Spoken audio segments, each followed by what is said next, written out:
A Gênese, obra de Allan Kardec. O dilúvio bíblico, também conhecido pela denominação de Grande Dilúvio Asiático, é fato cuja realidade não se pode contestar. Deve tê-lo ocasionado o levantamento de uma parte das montanhas daquela região, como o do México.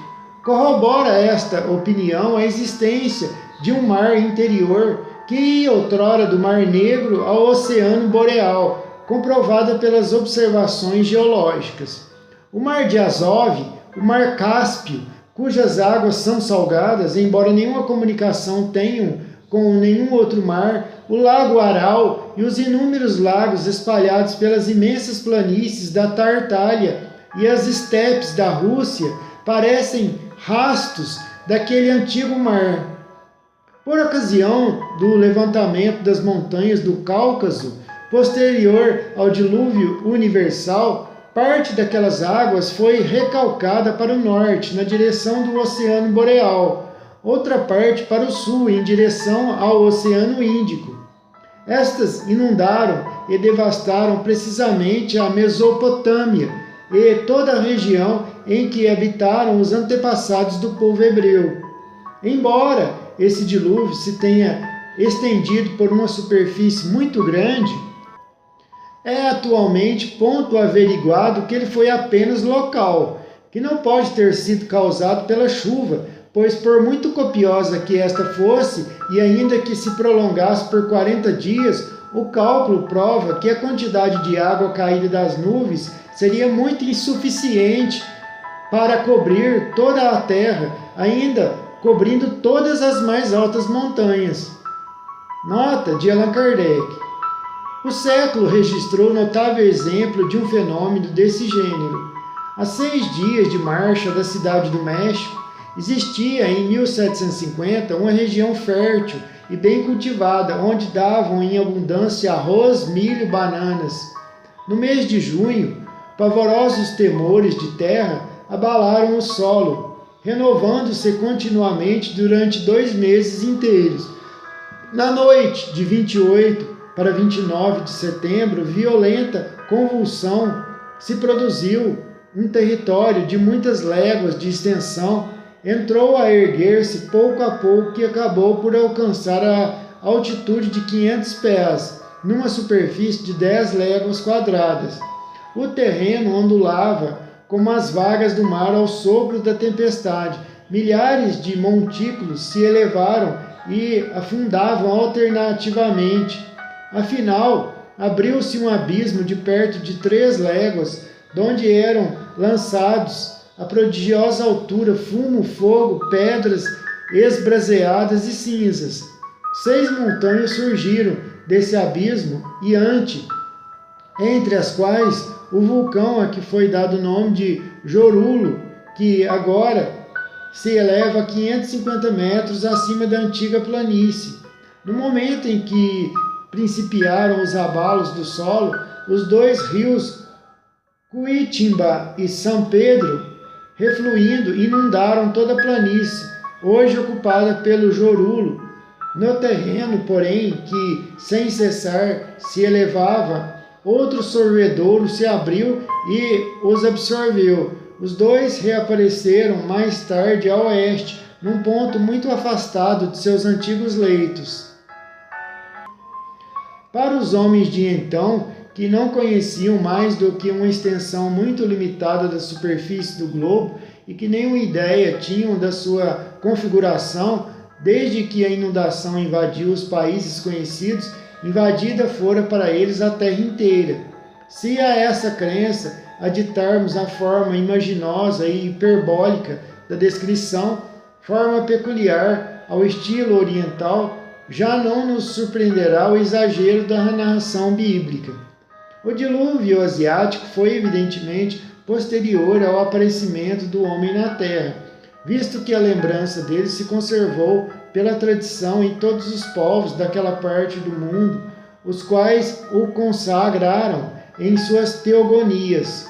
É igualmente posterior ao grande dilúvio universal que assinalou o início do atual período geológico. Quando se fala de homens e de animais antediluvianos, a referência é aquele primeiro cataclismo. Revoluções periódicas.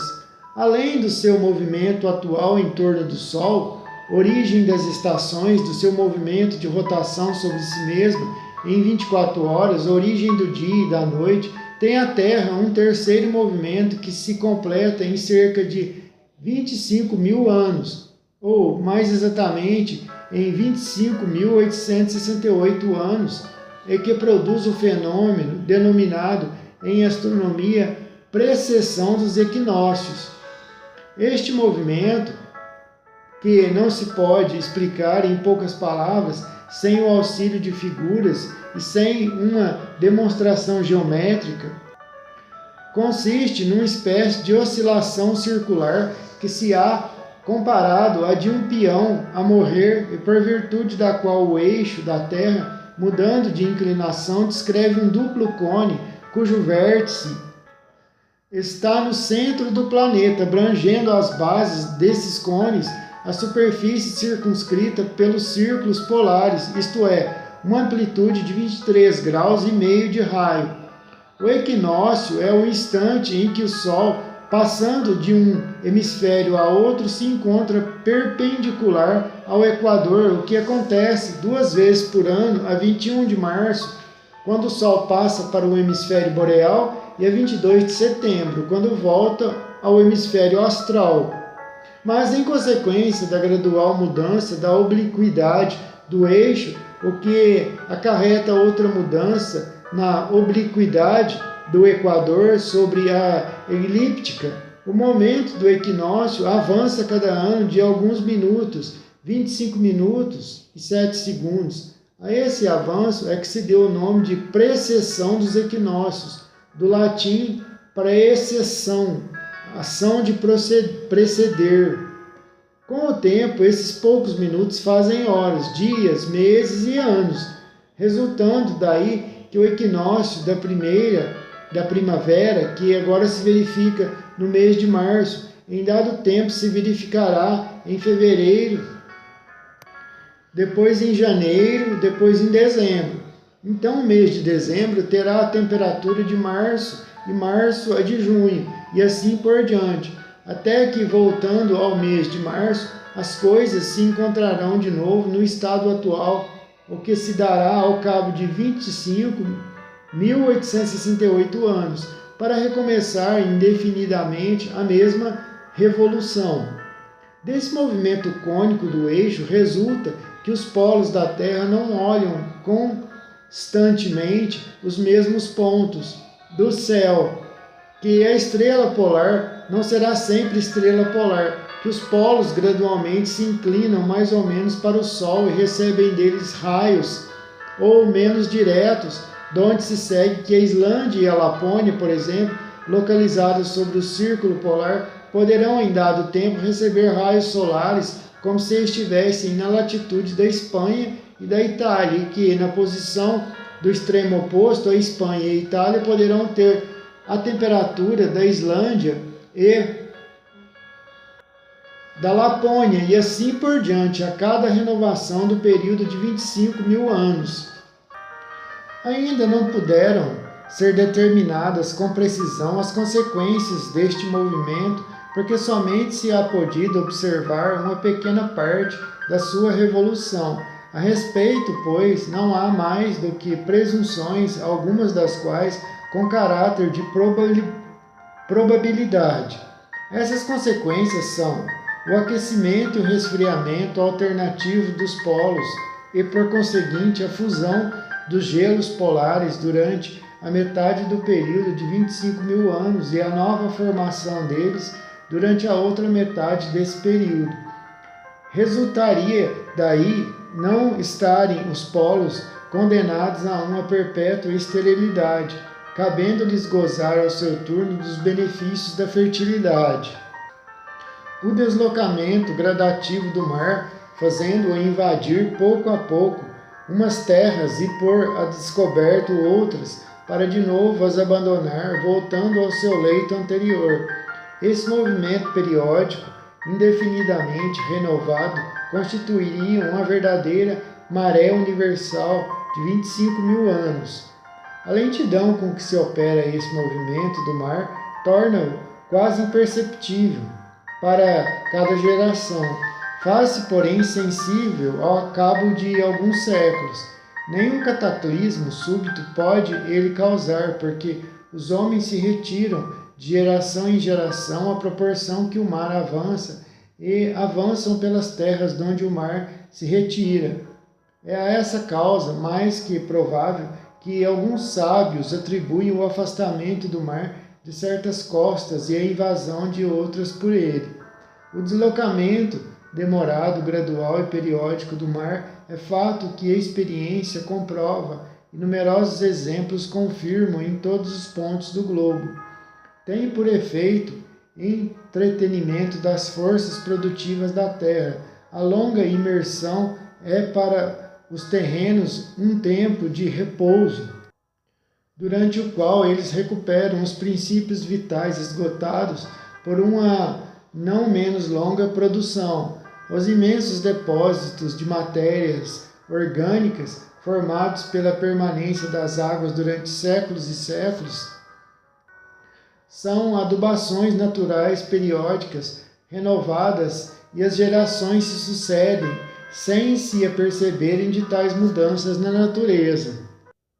Nota de Kardec: a precessão dos equinócios ocasiona outra mudança, a que se opera na posição dos signos do zodíaco, girando a Terra ao redor do Sol em um ano. À medida que ela avança, o Sol, cada mês, se encontra diante de uma constelação. Estas são em número de 12, a saber, o Carneiro, o Touro, os Gêmeos, o Câncer, o Leão, a Virgem, a Balança, o Escorpião, o Sagitário, o Capricórnio, o Aquário e os Peixes. São chamados constelações zodiacais, ou signos do zodíaco, e formam um círculo no plano do equador terrestre. Conforme o mês do nascimento de um indivíduo, dizia-se que ele nascera sob tal ou tal signo. Daí os prognósticos da astrologia, mas em virtude da precessão dos equinócios, acontece que os meses já não correspondem às mesmas constelações. Um que nasça no mês de julho, por exemplo, já não está no signo do Leão, porém no do Câncer. Cai assim a ideia supersticiosa da influência dos signos nos indivíduos. Nota de Allan Kardec: o deslocamento gradual das linhas isotérmicas, fenômeno que a ciência reconhece de modo tão positivo como o do deslocamento do mar, é um fato material que apoia esta teoria. Cataclismos futuros. As grandes comoções telúricas se têm produzido nas épocas em que a crosta sólida da Terra, pela sua fraca espessura, quase nenhuma resistência oferecia à efervescência das matérias em ignição no seu interior. Tais comoções foram diminuindo à proporção que aquela crosta se solidificava. Numerosos vulcões já se acham extintos, outros os terrenos de formação posterior soterraram. Ainda certamente poderão produzir-se perturbações locais por efeito de erupções vulcânicas, da eclosão de alguns vulcões novos, de inundações repentinas de algumas regiões. Poderão do mar surgir ilhas e outras ser por ele tragadas, mas passou o tempo dos cataclismos gerais, como os que assinalaram os grandes períodos geológicos. A Terra adquiriu uma estabilidade que, sem ser absolutamente invariável, coloca doravante o gênero humano ao abrigo de tais perturbações gerais, a menos que intervenham causas desconhecidas a ela estranhas e que de modo nenhum se possam prever. Nota de Allan Kardec: entre os fatos mais recentes que provam o deslocamento do mar, podem citar-se estes: no Golfo da Gasconha, ou Golfo de Biscaia, separa a costa oeste da França da costa norte da Espanha. Entre o velho Soulac e a torre de Gourdouin. Quando o mar está calmo, percebe-se no fundo da água trechos de muralha. São os restos da antiga e grande cidade de Novio-Magos, invadida pelas ondas em 580. O rochedo de Gourdouin, que se achava então ligado à margem, está agora a 12 quilômetros. No Mar da Mancha, sobre a costa do Évre, as águas dia a dia ganham terreno e minam as penédias de Saint-Andrés, que pouco a pouco desmoronam. A 2 quilômetros da costa entre Saint-Andrés e o cabo de Évre, existe um banco que outrora se achava à vista e ligado à terra firme. Antigos documentos atestam que neste lugar, por sobre o qual hoje se navega, existia a aldeia de Saint-Denis, chefe de Caux. Tendo o mar invadido o terreno, a igreja foi tragada em 1378. Dizem que, com bom tempo, se lhe veem os restos no fundo do mar. Em quase toda a extensão do litoral da Holanda, o mar só é contido a poder de diques, que de tempos em tempos se rompem. O antigo lago de Flevo, que se reuniu ao mar em 1225, forma hoje o Golfo de Zuiderzee. Essa irrupção do oceano tragou muitas povoações. Segundo isto, o território de Paris e da França toda seria de novo ocupado pelo mar, como já foi muitas vezes, conforme o demonstraram as observações geológicas. Então, as partes montanhosas formarão ilhas, como o são agora Jersey, Guernsey e a Inglaterra, outrora contíguas ao continente. Navegar-se-á por sobre regiões que atualmente se percorrem de caminho de ferro. Os navios aportarão em Montmartre, ao Monte Valeriano, aos outeiros de Saint-Cloud e de Meudon. Os bosques e florestas, agora os lugares de passeio, ficarão sepultados nas águas, cobertos de limo e povoados de peixe, que substituirão as aves. O dilúvio bíblico não pode ter tido esta causa, pois que foi repentina a invasão das águas e de curta duração a permanência delas, ao passo que, de outro modo, essa permanência houvera sido de muitos milhares de anos e ainda duraria sem que os homens dessem por isso. Quanto aos cometas, estamos hoje perfeitamente tranquilizados com relação à influência que exercem, mais salutar do que nociva, por parecerem eles destinados a reabastecer os mundos, se assim nos podemos exprimir, trazendo-lhes os princípios vitais que eles armazenam em sua corrida pelo espaço e com o se aproximarem dos sóis. Assim, pois, seriam antes fontes de prosperidade do que mensageiros de desgraças. A natureza fluídica, já bem comprovada, que lhes é própria, afasta todo o receio de choques violentos, porquanto, se um deles encontrasse a terra, esta o atravessaria como se passasse através de um nevoeiro. Ainda menos de temer é a cauda que arrastam, visto que essas mais não é do que a reflexão da luz solar na imensa atmosfera que os envolve, tanto assim que se mostra constantemente dirigida para o lado oposto ao Sol, mudando de direção conformemente a posição deste astro. Essa matéria gasosa também poderia, em virtude da rapidez com que eles caminham, constituir uma espécie de cabeleira, semelhante à esteira deixada por um navio em marcha ou a fumaça de uma locomotiva. Aliás, muitos cometas já se têm aproximado da Terra sem lhe causarem qualquer dano. Em virtude das suas respectivas densidades, a Terra exerceria sobre o cometa uma atração maior do que a dele sobre a Terra. Somente uns restos de velhos preconceitos podem fazer que a presença de um cometa inspire terror. Deve-se igualmente lançar ao rol das hipóteses quiméricas a possibilidade do encontro da Terra com outro planeta. A regularidade e a invariabilidade das leis que presidem os movimentos dos corpos celestes tornam carente de toda probabilidade semelhante encontro. A Terra, no entanto, terá um fim. Como? Isso ainda permanece no domínio das conjecturas, mas, visto estar ela ainda longe da perfeição que pode alcançar e da vestidez que lhe indicaria o declínio, seus habitantes atuais podem estar certos de que tal não se dará ao tempo deles. Fisicamente, a Terra teve as convulsões da sua infância. Entrou agora num período de relativa estabilidade. Na do progresso pacífico, que se efetua pelo regular retorno dos mesmos fenômenos físicos e pelo concurso inteligente do homem. Está, porém, ainda em pleno trabalho de gestação do progresso moral.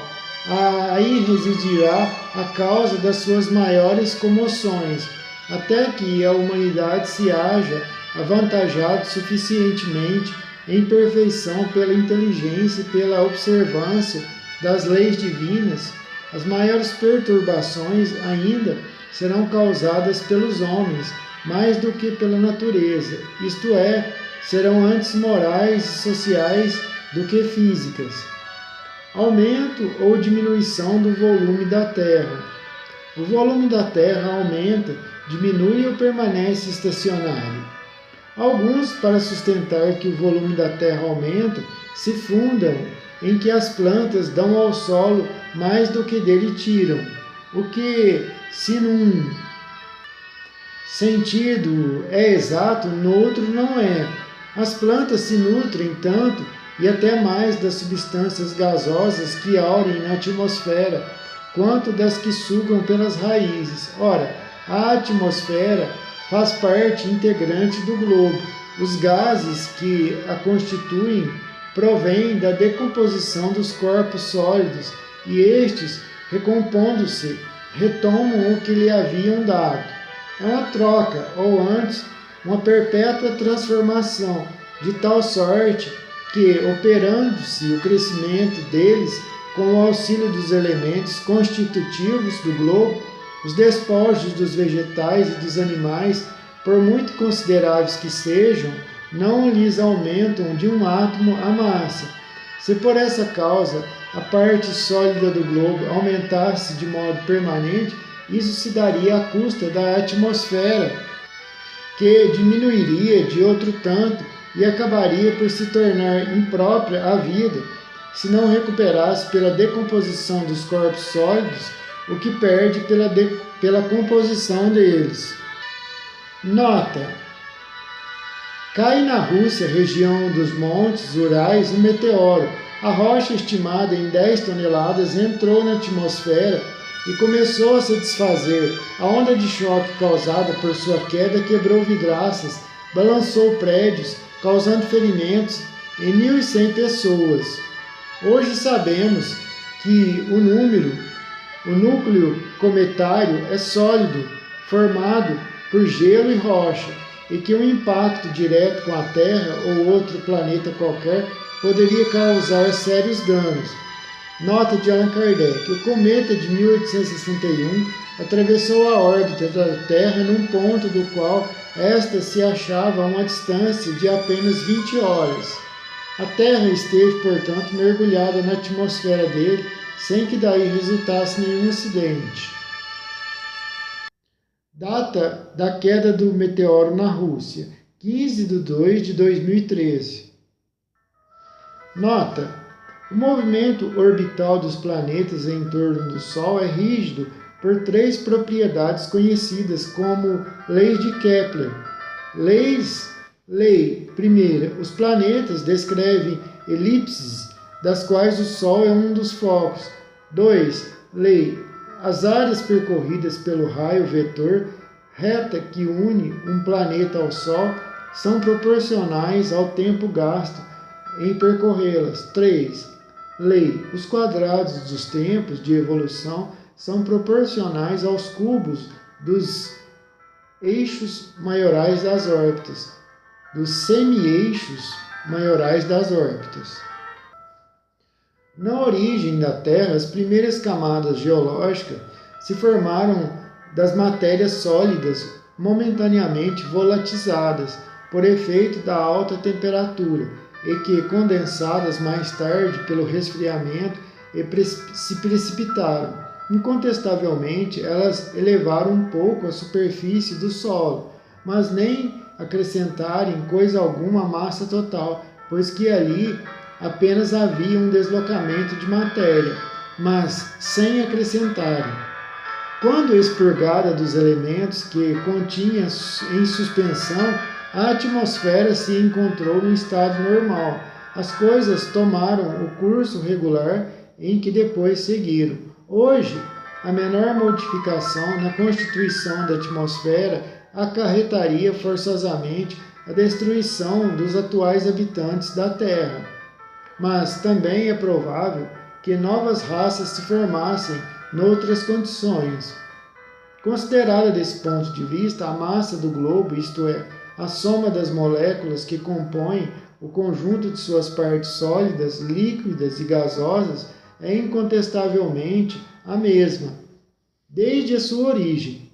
Se o globo experimentasse uma dilatação ou uma condensação, seu volume aumentaria ou diminuiria, sem que a massa sofresse qualquer alteração.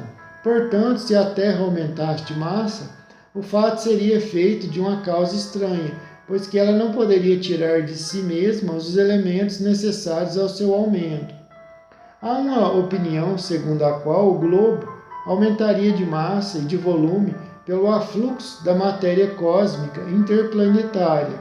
Esta ideia nada tem de racional, mas é por demais hipotética para ser admitida em princípio. Não passa de um sistema combatido por sistemas contrários, sobre os quais a ciência ainda nada estabeleceu. Eis aqui, a tal respeito, a opinião do eminente espírito que ditou os sábios estudos uranográficos incertos acima no capítulo 6. Os mundos se esgotam pelo envelhecimento e tendem a dissolver-se para servir de elementos de formação a outros universos. Restituem pouco a pouco ao fluido cósmico universal do espaço o que dele tiraram para formar-se. Além disso, todos os corpos se gastam pelo atrito, o movimento rápido e incessante do globo através do fluido cósmico dá em resultado diminuir-se-lhe constantemente a massa, se bem que de quantidade inapreciável em determinado tempo. A existência dos mundos pode, ao meu ver, dividir-se em 3 períodos. Primeiro período, condensação da matéria, período esse em que o volume do globo diminui consideravelmente, conservando-se a mesma massa. É o período da infância. Segundo período, contração, solidificação da crosta, eclosão dos germes, desenvolvimento da vida até a aparição do tipo mais aperfeiçoado. Nesse momento, o globo está em toda a sua plenitude e é a época da virilidade. Ele perde, mas muito pouco, os seus elementos constitutivos.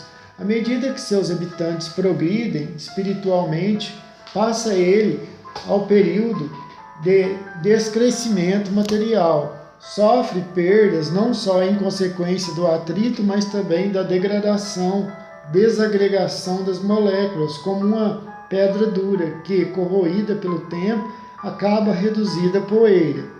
Em seu duplo movimento de rotação e translação, ele entrega ao espaço parcelas fluidificadas da sua substância até o momento em que se completa a sua dissolução. Mas, então, como o poder de atração está na razão direta da massa, não digo do volume, diminuída a massa do globo, modificam-se as suas condições de equilíbrio no espaço.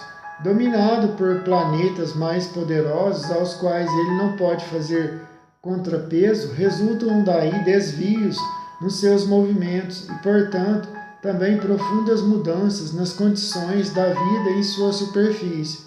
Assim, nascimento, vida e morte, ou infância, virilidade, decrepitude, são as três fases por que passa toda aglomeração de matéria orgânica ou inorgânica, indestrutível, só o espírito que não é matéria. Nota de Kardec: no seu movimento de translação em torno do Sol, a velocidade da Terra é de 400 léguas por minuto, sendo 9.000 léguas a sua circunferência em seu movimento de rotação ao redor do seu eixo. Cada ponto do Equador percorre 9.000 léguas em 24 horas, ou 6,3 léguas por minuto. Gênese orgânica. Formação primária dos seres vivos. Tempo houve em que não existiam animais, logo eles tiveram começo. Cada espécie foi aparecendo à proporção que o globo adquiria as condições necessárias à existência delas, isto é, positivo.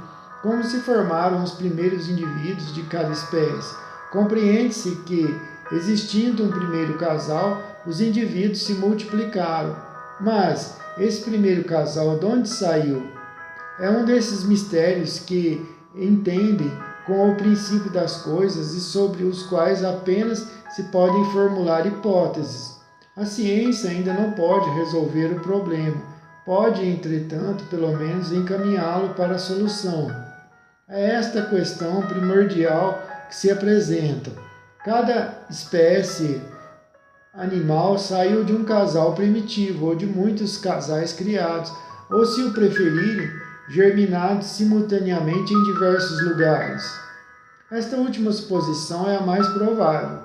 Pode-se mesmo dizer que ressalta da observação. Com efeito, o estudo das camadas geológicas atesta nos terrenos de idêntica formação e em proporções enormes a presença das mesmas espécies em pontos do globo muito afastados uns dos outros. Essa multiplicação tão generalizada e, de certo modo, contemporânea, fora impossível com um único tipo primitivo.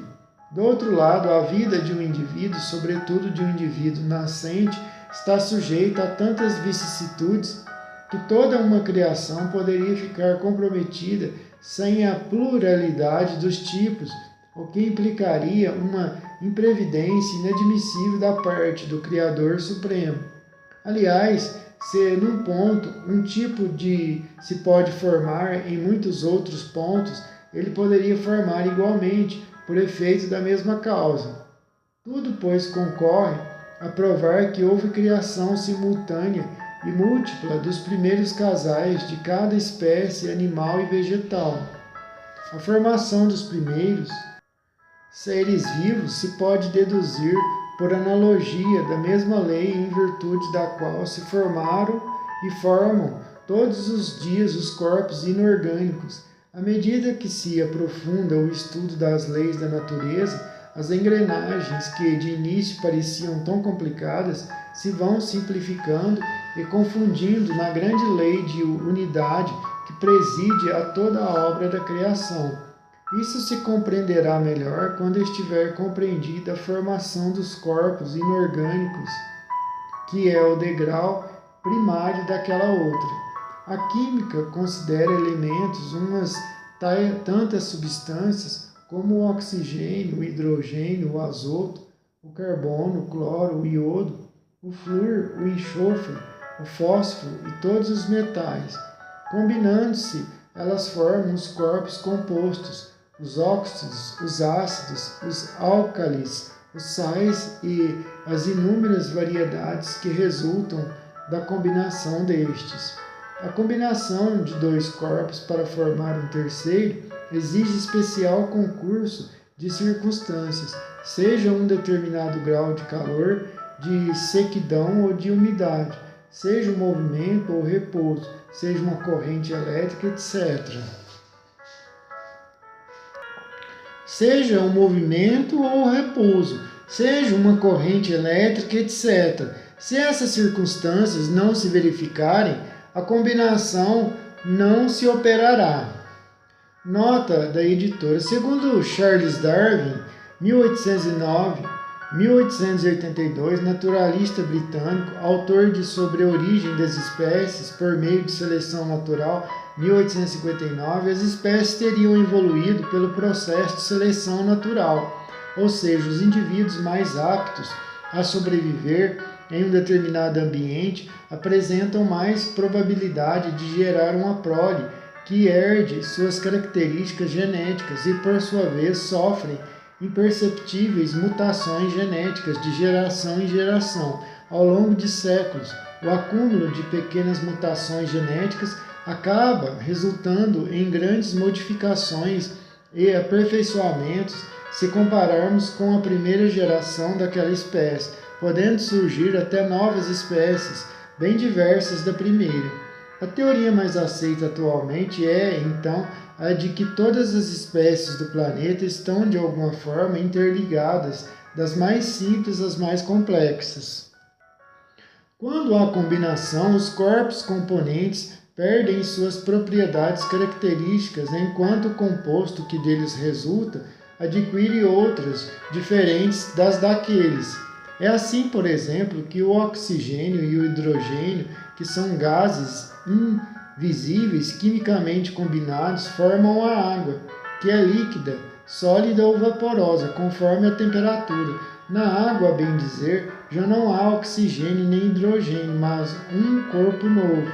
Decomposta essa água, os dois gases, tornados livres, recobram suas propriedades. Já não há água.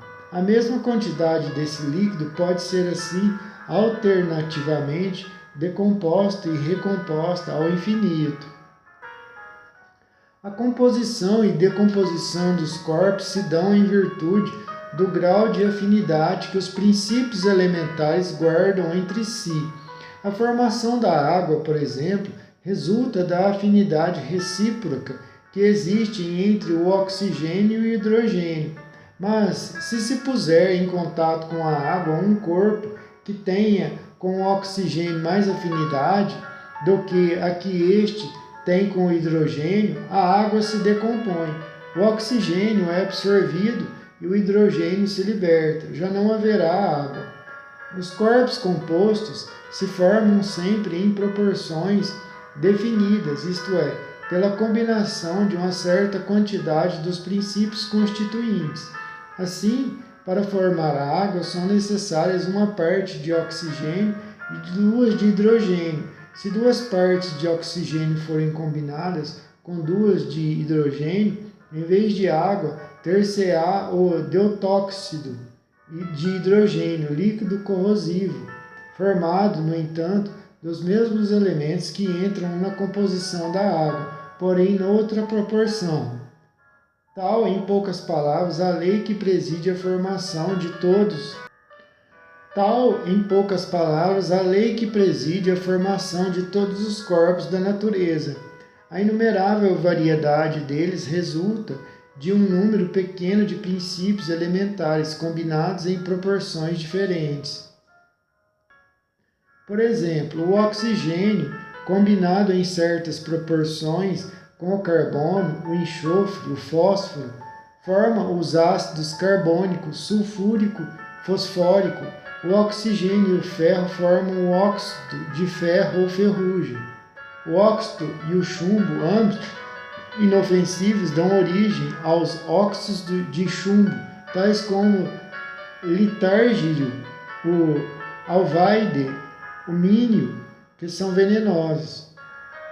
Nota: eletronegatividade é a maior ou menor tendência de um átomo para receber elétrons e formar um íon negativo. O oxigênio, com os metais chamados cálcio, sódio, potássio, forma a cal, a soda, a potássio. A cal, unida ao ácido carbônico, forma os carbonatos de cal ou pedras calcárias, tais como o mármore, a estalactites das grutas. Unida ao ácido sulfúrico, forma o sulfato de cálcio ou o gesso e o alabastro. Ao ácido fosfórico, o fosfato de cálcio, base sólida dos ossos. O cloro e o hidrogênio formam o ácido clorídrico ou hidroclórico. O cloro e o sódio formam o cloreto de sódio ou sal marinho. Todas essas combinações e milhares de outras se obtêm artificialmente em pequenas quantidades nos laboratórios de química. Elas se operam em larga escala no grande laboratório da natureza. Em sua origem, a Terra não continha essas matérias em combinação, mas apenas volatizados seus princípios constitutivos. Quando as terras calcárias e outras, tornadas pedrosas com o tempo, se lhe depositaram na superfície aquelas matérias, não existiam inteiramente formadas, porém, no ar se encontravam em estado gasoso todas as substâncias primitivas, precipitadas por efeito do resfriamento.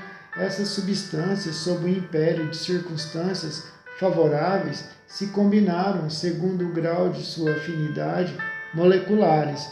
Foi então que se formaram as diversas variedades de carbonatos, de sulfato, etc. A princípio em dissolução nas águas, depositadas depois na superfície do solo. Suponhamos que, por uma causa qualquer, a Terra voltasse ao estado primitivo de incandescência. Tudo se decomporia. Os elementos se separariam. Todas as substâncias fusíveis se fundiriam.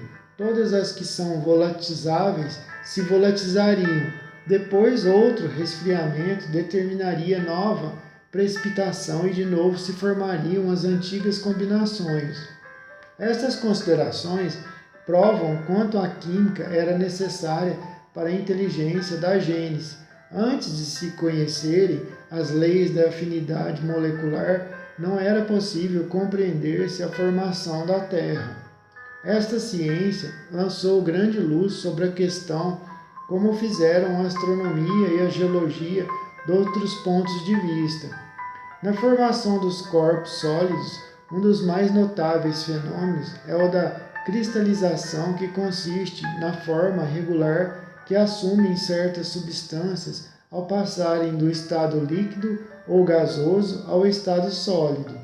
Essa forma, que varia de acordo com a natureza da substância, é geralmente a de sólidos geométricos, tais como o prisma, o romboide, o cubo, a pirâmide.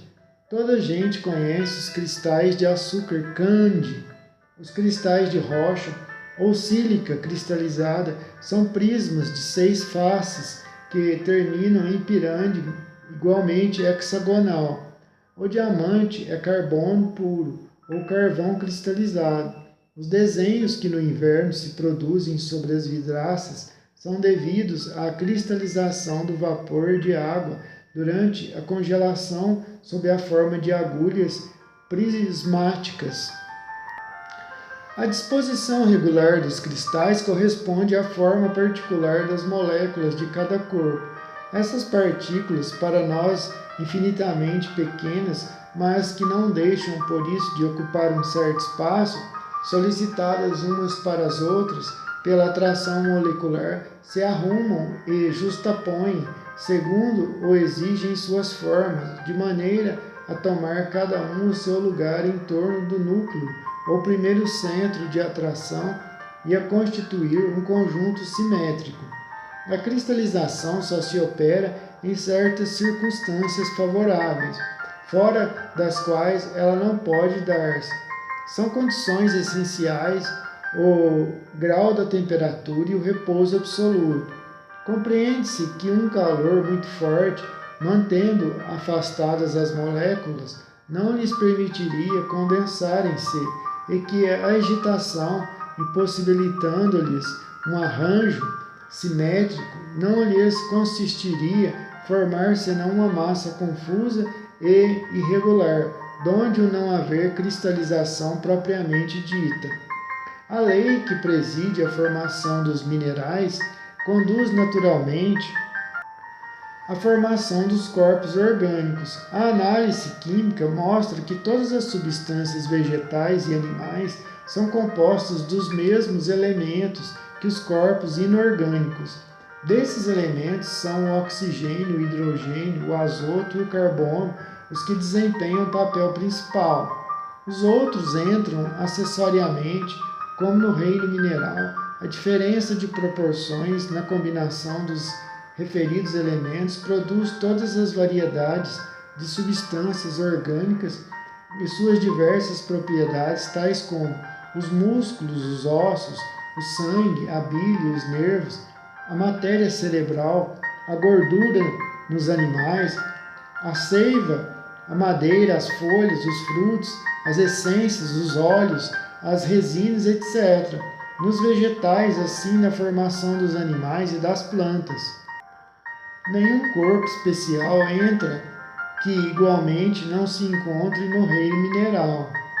Nota: os tecidos orgânicos que formam os músculos, os ossos, o sangue, o caule, etc., são constituídos por células, seres vivos microscópicos que desempenham funções especializadas necessárias ao funcionamento de cada órgão do ser a que pertencem.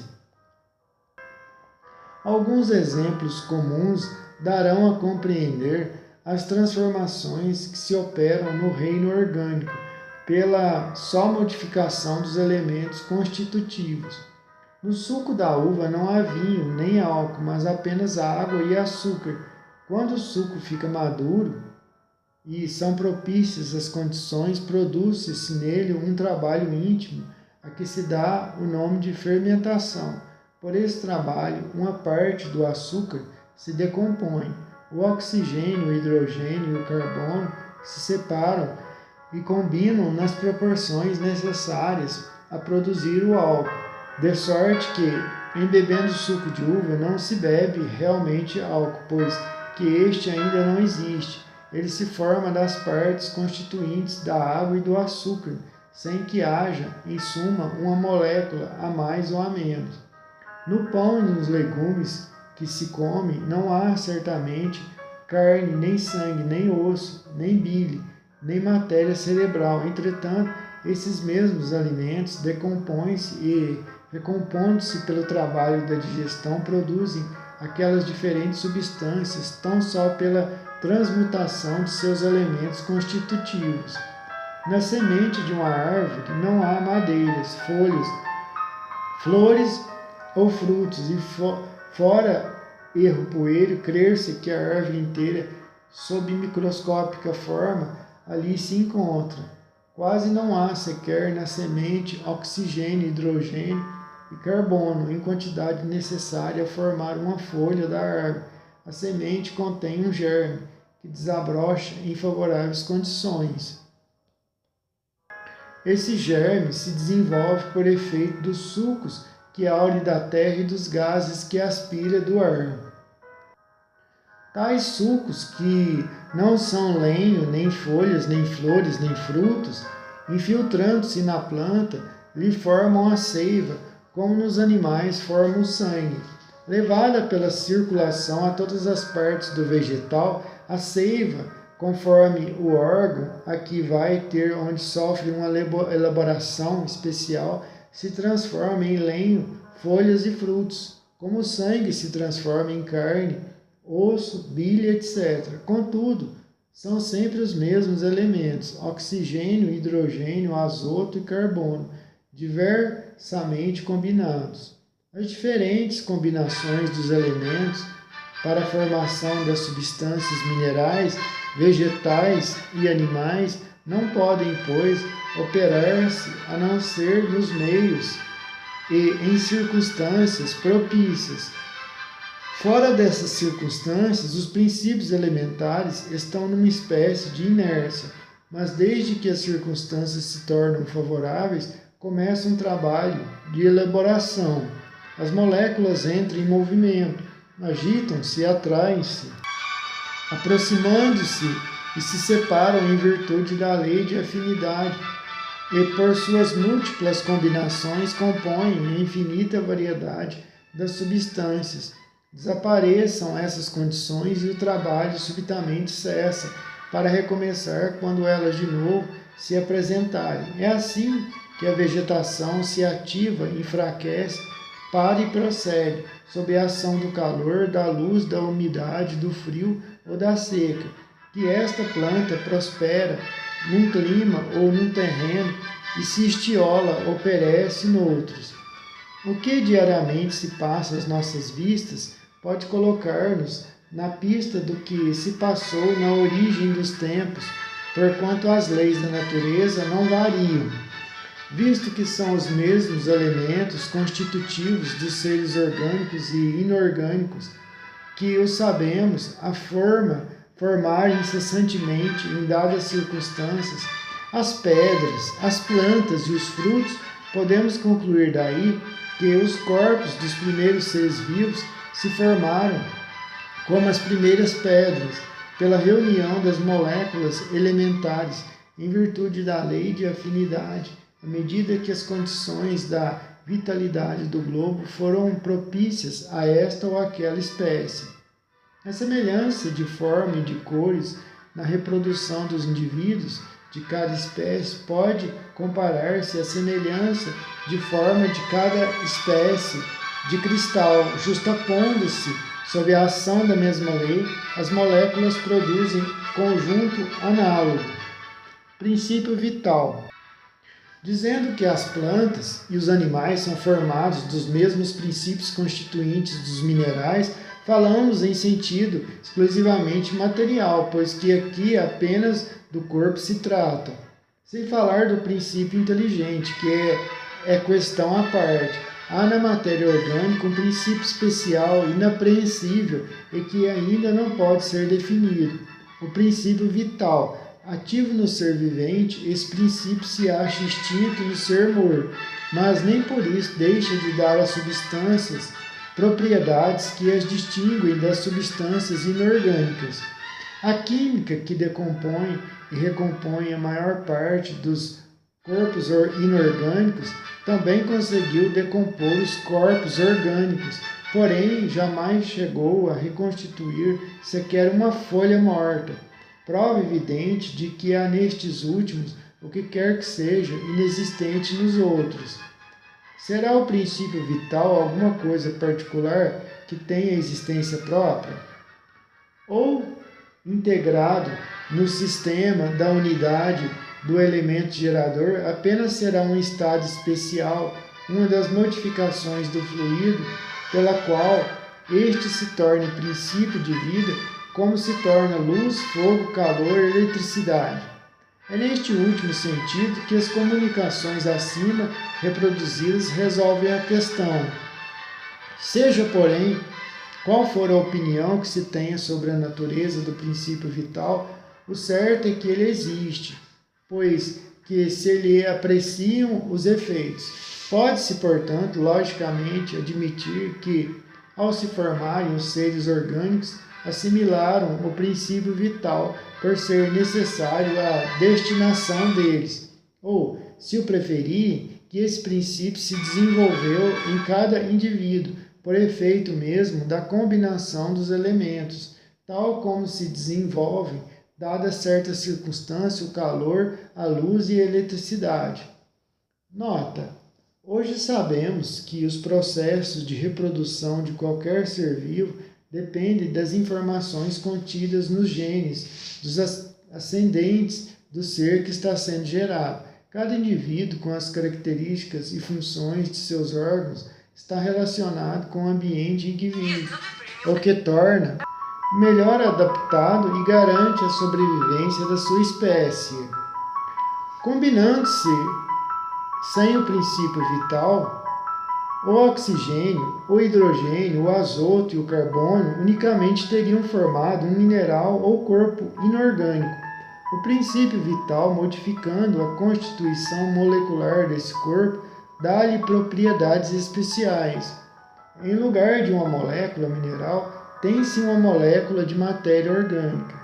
A atividade do princípio vital é alimentada durante a vida pela ação do funcionamento dos órgãos, do mesmo modo que o calor pelo movimento de rotação de uma roda. Cessada aquela ação, por motivo da morte, o princípio vital se extingue, como o calor quando a roda deixa de girar. Mas o efeito produzido por esse princípio sobre o estado molecular do corpo subsiste, mesmo depois dele extinto, como a carbonização da madeira subsiste a extinção do calor. Na análise dos corpos orgânicos, a química encontra os elementos que os constituem, o oxigênio, o hidrogênio, azoto e carbono, mas não pode reconstituir aqueles corpos porque já não existindo a causa, não lhe é possível reproduzir o efeito, ao passo que é possível lhe é reconstituir uma pedra. Tomamos, para termo de comparação, o calor que se desenvolve pelo movimento de uma roda, por ser um efeito vulgar que todo mundo conhece e mais fácil de compreender-se. Mais exato, no entanto, houvéramos sido, dizendo que na combinação dos elementos para formar os corpos orgânicos desenvolve-se eletricidade. Os corpos orgânicos seriam então verdadeiras pilhas elétricas que funcionam enquanto os elementos dessas pilhas se acham em condições de produzir eletricidade.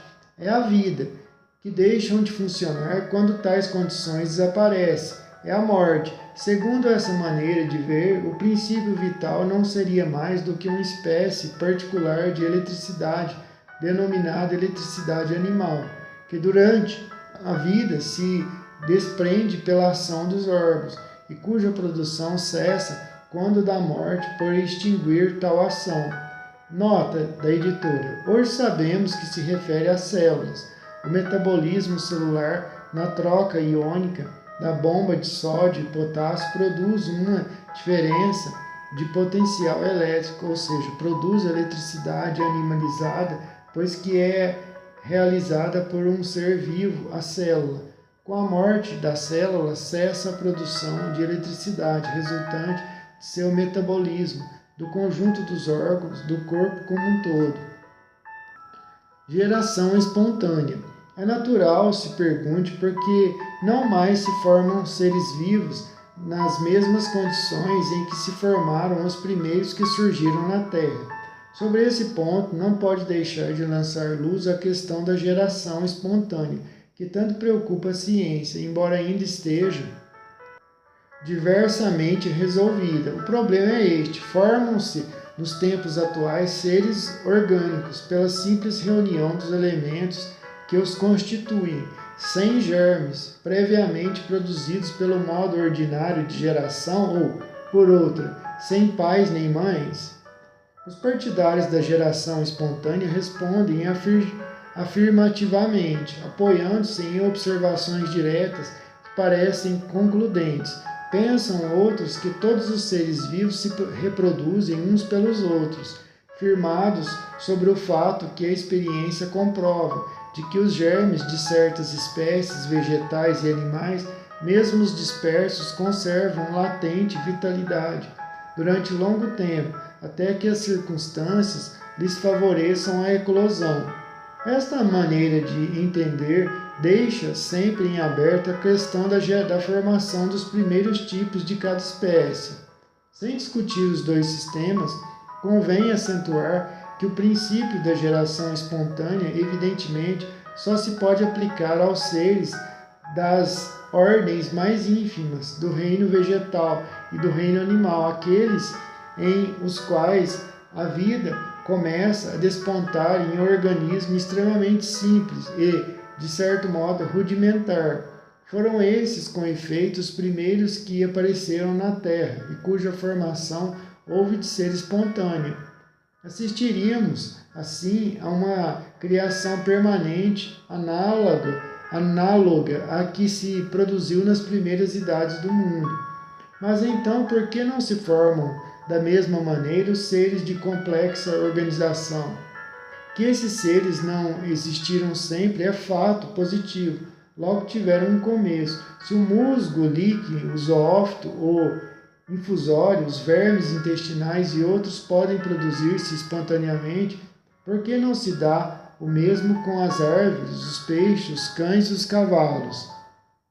Nota da editora. Até meados do século tal, os cientistas acreditavam que os seres vivos eram gerados espontaneamente do corpo de cadáveres em decomposição, que rãs, cobras e crocodilos eram gerados a partir do lodo dos rios. Essa hipótese, geração espontânea ou ambiogênica,